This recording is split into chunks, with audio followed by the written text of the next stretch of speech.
Well, Montana's congressional delegation is often asked what they think about President Trump's latest tweet or controversial statement and whether they agree or support the president. But what about their support on something more substantial, such as votes on key issues before Congress? MTN's chief political reporter Mike Dennison takes a look at those key votes. We looked at the results compiled by the website 538.com, including 134 House and Senate votes over the last 18 months. Republican Congressman Gianforte, who's running for governor next year, has been Trump's biggest supporter in the delegation, voting with the president 97% this year and 95% overall. He's been voting no this year on nearly all Democratic-led initiatives in the House, like a bill last week to raise the minimum wage to $15 an hour. His only significant vote this year against the president, taken in January, was for a bill opposing a Trump plan to lift sanctions on 3 Russian companies, which died in the Senate. Republican U.S. Senator Steve Daines has voted with the president 71% of the time this year and 85% overall.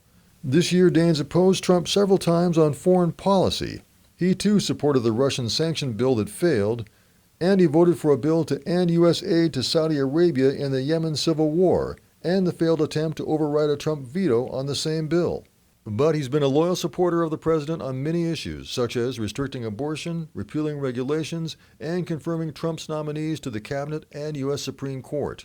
Montana's Democratic U.S. Senator John Tester has supported Trump on just 32% of key votes listed by 538.com, but only once this year, and that was Tuesday, when he voted to confirm new Defense Secretary Mark Esper. He's voted no on confirming other nominees, such as Attorney General Bill Barr and Interior Secretary David Bernhardt, and voted against money for the border wall, against abortion restrictions, and against U.S. aid for the Saudis in the Yemen civil war. Tester's office says the 538.com data don't tell the whole picture, and that the senator has voted for priorities supported by Trump, such as a public lands package and defense spending in the Middle East. Both Daines and Gianforte are up for election next year. That's when Montana voters get to tell these candidates whether their votes for the president are a positive or not.